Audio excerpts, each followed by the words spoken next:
around her neck and asks if he's really up for her taking it off, warning him she might cause chaos. But then he grabs the locket chain, breaks it, and tosses the locket away like it's nothing. "Show us your damn powers already," he tells her.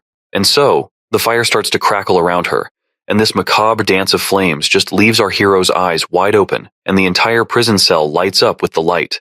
The prince freaks out while the woman casually strolls out after melting the prison bars. The knight bolts in the opposite direction, but our guy is just blown away by her fiery powers. Finally, he gets why his consultant said fire can't touch her, because she's basically fire herself.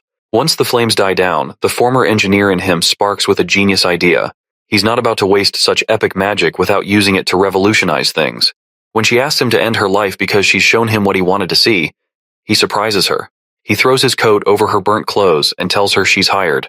Prince Ronald, drawing on his past life knowledge, declares that she's essentially a perpetual motion machine, able to generate firepower seemingly out of nothing. However, not everyone shares the prince's visionary thinking.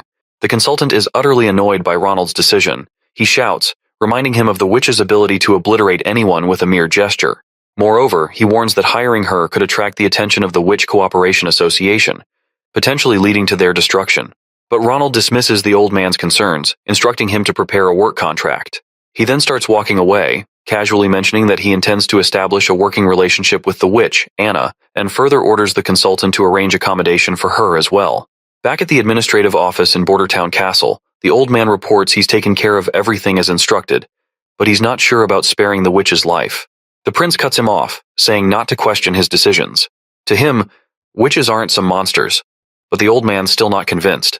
That is when our hero lays it out straight, reminding him that Bordertown is a total mess, and he doesn't have his brother's riches or his siblings' smarts. So winning here is a long shot, and he's got to try something out of the box to claim the victory.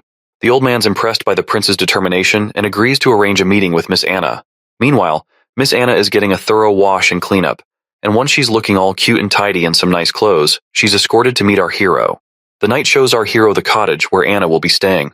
The prince is pretty impressed with the cottage, especially since it was prepared on such short notice.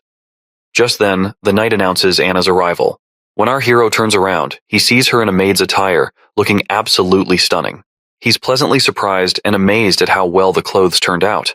He asks her if she's comfortable in her new outfit. But instead of being happy, she starts a tirade, questioning why he's giving shelter to a murderer like her, someone tainted with evil and loathed by everyone. The prince surprises her by stating that he doesn't see things that way.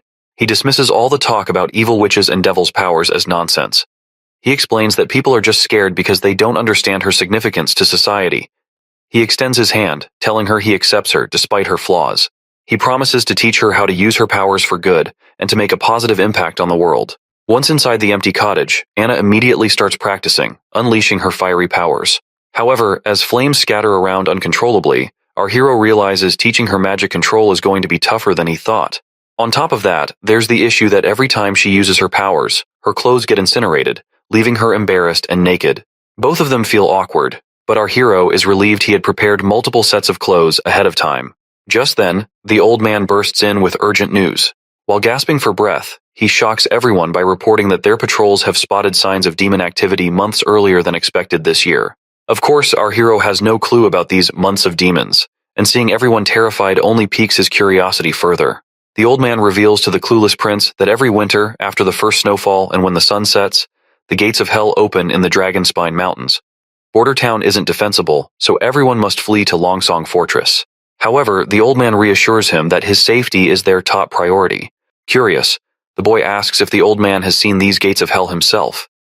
The old man replies no, explaining that it's impossible for them to see such things. The Dragonspine Mountains are not only impassable, but also emit a foul miasma that affects anyone who gets too close, unless they've already fallen into the devil's grasp, meaning only witches can explore the area and see the gates of hell.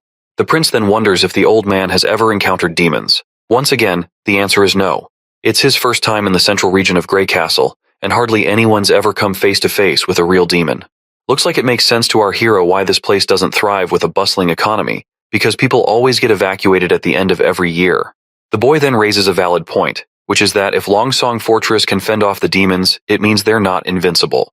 So keeping that in mind, he is itching to throw down with these demons by himself. The old man is terrified by this plan, and explains that Longsong Fortress has massive walls and Duke Rayon's elite troops stationed there. They're formidable,